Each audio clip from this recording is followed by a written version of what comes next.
प्रेममयी परम दयाल श्री श्री ठाकुर जी के श्री चरणों में, परम आराध्या जगत जननी के श्री चरणों में, परम पूज्य पाद श्री श्री वर्धा के श्री चरणों में, वर्तमान आचार्य देव के श्री चरणों में असंख्य कोटि प्रणाम निवेदन करते हुए आज ऑनलाइन में युक्त दादाओं मालों का एवं अमृत पथ यात्री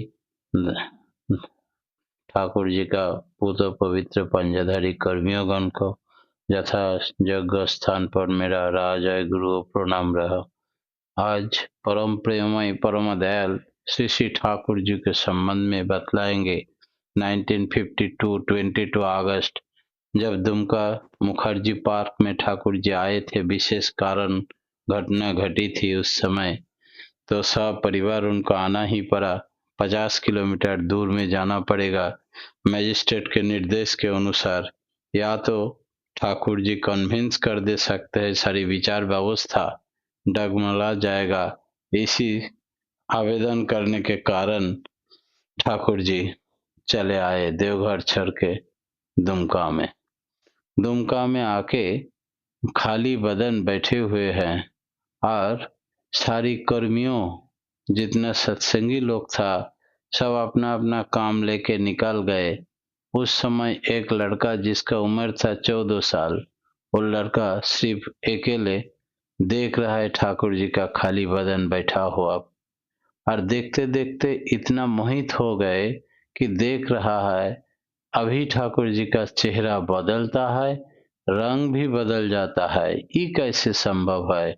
हम लोग तो इतना दिन तक जानते थे कि गिरगिटे का रंग बदलता है, मानव का, आदमी का, भगवान का रंग बदलता है।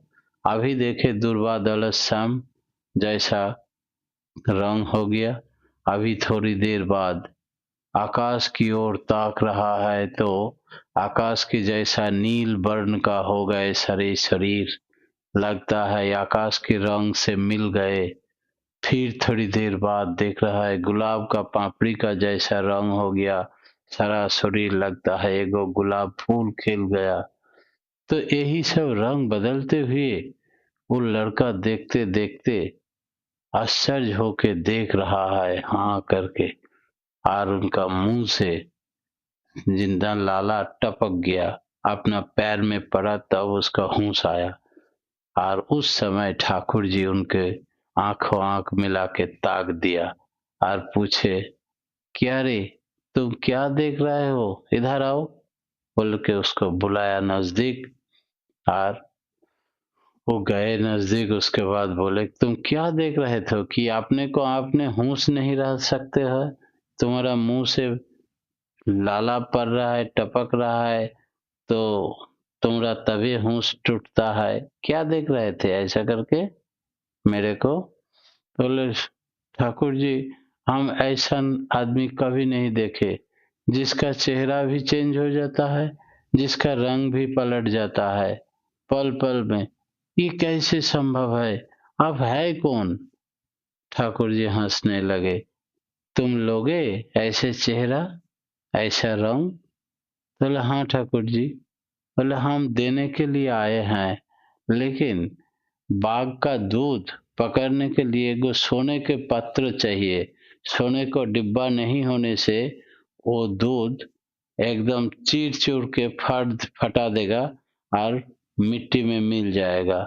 इसीलिए पहले अपने को सोने का डिब्बा बना लो, तभी तुम पकड़ सकोगे, नहीं तो नहीं सकोगे। बच्चा तो उतना समझे नहीं, फिर बोले तुम लिखा पढ़ा नहीं करते हो? तो मेरा पिताजी ने बोल दिया, हमरा ठिकुजी में लिखा हुआ है स्पष्ट कि हमरा 15 साल में मृत्यु होगा, तो 15 साल तक मेरा आयु है, उम्र नहीं है तो हम पढ़ के क्या करें, इसीलिए बेकार पैसा खर्चा करने से लाभ नहीं है। इसीलिए हमरा देखिए हाथ में आयु रेखा नहीं है।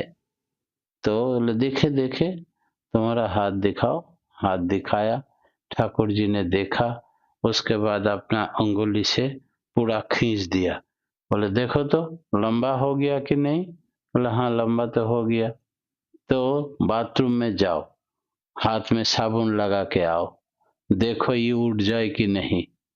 तो बच्चा दौड़ के गए बाथरूम में, साबुन लगा के धोए, उसके बाद बोले नहीं ठाकुर जी अभी तो और जो है आयु रेखा बड़ा है, छोटा नहीं हुआ।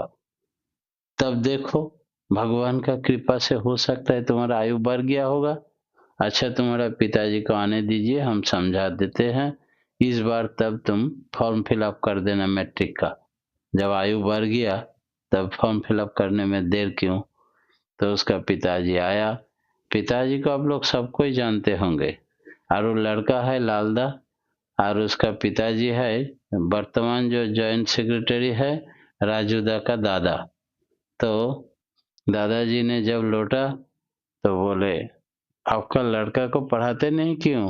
तो बोले उसका ठीकू जी में लिखा है 15 साल में देहांत होगा। तो कम उम्र वाले लड़का आया है मेरा घर में, तो हम क्या उसके लिए पीछे पड़ेंगे, पढ़ा लिखाई में खर्चा करेंगे। तो बोले अभी उनका हाथ देखो। देखा कि हाँ आयु रेखा तो बहुत बढ़ गया। तो बोले बस अब फॉर्म फिलअप कर देना। बोले फॉर्म फिलअप तो अभी चल ही रहा है, लेकिन पढ़े उढ़े नहीं कुछ, फॉर्म फिलअप करने से पास करेगा। तो बोले जब हम बोल दिए तब उसको फॉर्म फिलअप तो कर दो। फॉर्म फिलअप कर दिया। उसके बाद बोले गो कलम लेके हमको दो। कलम दिया। माथा में बहुत देर तक ठिका के बोले कि यही कलम नहीं छोड़ने का, परीक्षा हॉल में कलम को पकड़ के रखना, कलम अपनी लिखते जाएगा। और जैसे वृंदावन का भगवान श्री कृष्ण जी का बांसुरी अपने बजता रहता था, बांसुरी कब बजने लगेगा किसी को पता नहीं।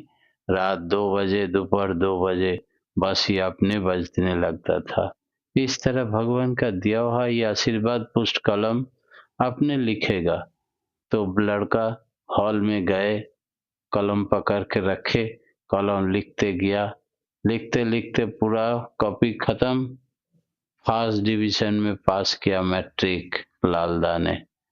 और हम जब लालदा के साथ सत्संग करते थे रोज, तो ही अपना मुंह से ये सारी वचन हमको सुनाए थे। लास्ट लालदा का जब देहांत हुआ तो उसका उम्र हो गया था 81, 81 बरस। जो 15 बरस में खत्म होने वाले लड़का ठाकुर जी का कृपा से 81 बरस तक जीवित रहा। ठाकुर जी का काम लेके बड़ी व्यस्त रहते थे, मस्त रहते थे। देवघर हम जाने से ही बोलते क्या बनर्जी जी फिर से प्रोग्राम बनाओ, सत्संग कहीं लगाओ, हमको ले चलो। बोला हाँ हाँ देखते हैं, अगला महीना में होगा, जल्दी करो।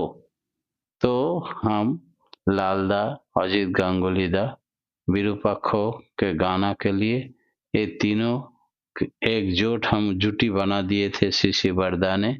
और हम लगातार कहीं ना कहीं सत्संग का प्रोग्राम बनाते रहते थे, और बहुत दीक्षा भी होता रहता था। इस तरह दुमका में रहते हुए और एक घटना बोले कि ठाकुर जी अचानक एक दिन बोले कि आज हमको कटहल का, कटहल मतलब एंचोर, जो मतलब पका के पहले जो कांचा में खिया जाता है, खाया जाता है, उसके एंचोर कहलाता है। तो बोले एंचोर खाएंगे। तो सब भक्त लोग बैठा हुआ था, बोले अभी तो एंचोर का समय है नहीं, अभी आपको एंचोर कहाँ मिलेगा। तो बहुत प्रयास करो, देखो मुंह से जब परमपिता निकाल दिए तो जरूर एगो एंचोर होगा कहीं ना कहीं। ये लोग बहुत खोजने लगा, बहुत दूर दूर चले गए, रामपुरा ठटिया तक, शिकारी पारा, इधर दुमका, हसदिया, बहुत जगह आदमी भेज दिया। सारी हटिया हटिया घूम के लौट आया। 12 बजने लगा, 11:30 हो गया, 12 बजे ठाकुर जी का भोग होगा। लेकिन सुबह से खोज रहा है, कटहल नहीं मिल रहा है। तो ठाकुर जी को आके बोले ठाकुर जी आप ही बतलाइए कहाँ पे है। तो ठाकुर जी बोले ये जो आश्रम का पीछे इस जगह का नाम क्या है। तो बोले लखी कुड़ी। लखी कुड़ी में तुम लोग जाओ और रास्ता के किनारे देखो, एगो छोटा गाछ में एक गो कटहल फैला हुआ है। और वो एचोर किसका है मालिक से पूछ के खरीद के लाना। ये लोग गए, पूछे एक आदिवासी का वो गाछ है। आदिवासी आके बोले गाछ का मालिक हम होते तो हमको मालूम रहता कि हमारा गाछ में क्या फला नहीं फला। तो हम तो गाछ का मालिक नहीं है। जो असली मालिक है वो कितना दूरी से देखता है और यहाँ भेज दिया आप लोगों को। हमको उसी आदमी को पहले देखना है और उसी आदमी से हमको दीक्षा भी लेना है, और ये कटहल का कोई दाम नहीं लगेगा बोल के वो गाछ से वो ये छोटो उसने उनको लोगों को दे दिया। और साथ में आया वो आदिवासी। आदिवासी आके साष्टांग प्रणाम किया और बोले प्रभु, गाछ का मालिक आप है, हम नाम मात्र गाछ के मालिक है। अगर हम सही मालिक होते तो हमको मालूम रहता हमारा कौन गाछ में क्या फैला है नहीं है। तो हमको कुछ मालूम नहीं, आपको सब कुछ मालूम है। इतना दूरी से आप देख पाते हैं, आदमी को भेज दिए हैं लाने के लिए, और बेमतलब हमको मालिक कह रहे हैं आप ही सबका मालिक है। हम आपसे दीक्षा लेने चाहते हैं। वो आदिवासी का दीक्षा हुआ। कुछ दिन के बाद सस्तैनी ले लिया। आदिवासी बड़ा भक्त हो गए। ठाकुर जी का ऐसा लीला शुरू हो गया दुमका में भी। धीरे धीरे बहुत आदमी पहचाना, बहुत दूर दूर से आदमी आने लगा और ठाकुर जी के पास रोज आके सब बैठते थे। जज, बैरिस्टर, वकील समाज, डॉक्टर लोग और बहुत सारे आदमी सब जाके बैठते थे और ठाकुर जी का बात सुनते थे। सारी समस्या का निवेदन करते थे, ठाकुर जी उसका सुस्त समाधान देते थे। ऐसा करके उस इलाका में दीक्षा में भर गया, भक्त में भर गया, और ऐसा लीला शुरू हो गया दुमका में भी। और दुमका लीला चलते चलते एक दिन अचानक ठाकुर जी ने बताया कि हम बीरभूम जाएंगे, हमारा साथ तुम लोग भी चलो। ठाकुर जी के साथ बहुत सारी गाड़ी लेके, पूरा खाना वाना पकाने का व्यवस्था लेके आचार्य देव श्री बरदा और बहुत सारी भक्त लोग चला। वहां से हरिपुर, बीरभूम जिला में एक ही जगह एक मोल गाछ का नीचे आके बैठे थे ठाकुर जी। वहां गांव वाले आया, इतना गाड़ी इतना आदमी देखते हुए ठाकुर जी के पास आके ठाकुर जी एक कंबल बिछा के बैठे और बहुत आदमी आके प्रणाम करने लगा। ठाकुर जी बोल दिया इस सब को पुलाव करके खिलाओ। तो बरदा जानते थे कि ठाकुर जी का कब क्या मर्जी हो जाता है, तो जहीं जाता है तहीं खाने वाने का सारी व्यवस्था लेके ही जाते हैं। तुरंत खाना पकाने लगे, सबको पुलाव सब्जी खिलाया गांव वाले को, जितना आदमी आया था सबको। शाम हो गया था, उसके बाद ठाकुर जी वहां से उठे, लौट आया। कुछ दिन के बाद ठाकुर जी वहां 500 बीघा जमीन खरीद आए थे। 500 बीघा जमीन से कुछ रिटर्न नहीं भेजने के कारण, जिस गुरु भाई के ऊपर दायित्व दिए थे और ठीक से पालन नहीं करने के कारण भेस्ट हो गया था। हम लोग कुछ जमीन बगल में उद्धार किए। वहाँ एगो सत्संग ठाकुरबाड़ी केंद्र मंदिर निर्माण हुआ है। अभी वहाँ उत्सव पालन होता है। 16 नवंबर ठाकुर जी आए थे, ठाकुर जी का आगमन उत्सव। और उत्सव में हम लोग के ऊपर 2 लाख रुपया का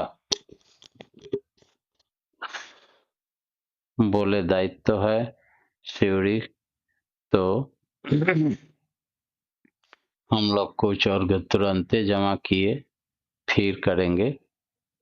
तो लिंक में आप लोग देखे होंगे रसीद 1 लाख का। तो ठाकुर जी का ये उत्सव में सब कोई आप लोग शामिल होंगे, क्योंकि ठाकुर जी झारखंड छोड़ के बीरभूम हरिपुर में सिर्फ आए थे। वहाँ उनका पदधूलि है, शरण उत्सव। ये झारखंड का, बीरभूम का ही उत्सव नहीं, ये नेशनल उत्सव हो गया। बहुत बड़ा करके एक दिन के लिए मेला बैठता है, सुबह से शाम तक बहुत सारी प्रोग्राम बनता है। आप लोगों का सबका निमंत्रण रहा उसी उत्सव में 16 नवंबर। जय गुरु। यही बोलते हुए मेरा आज का इष्ट प्रसंग यही समाप्त करता हूँ। जय गुरु। जय गुरु दादा, जय गुरु।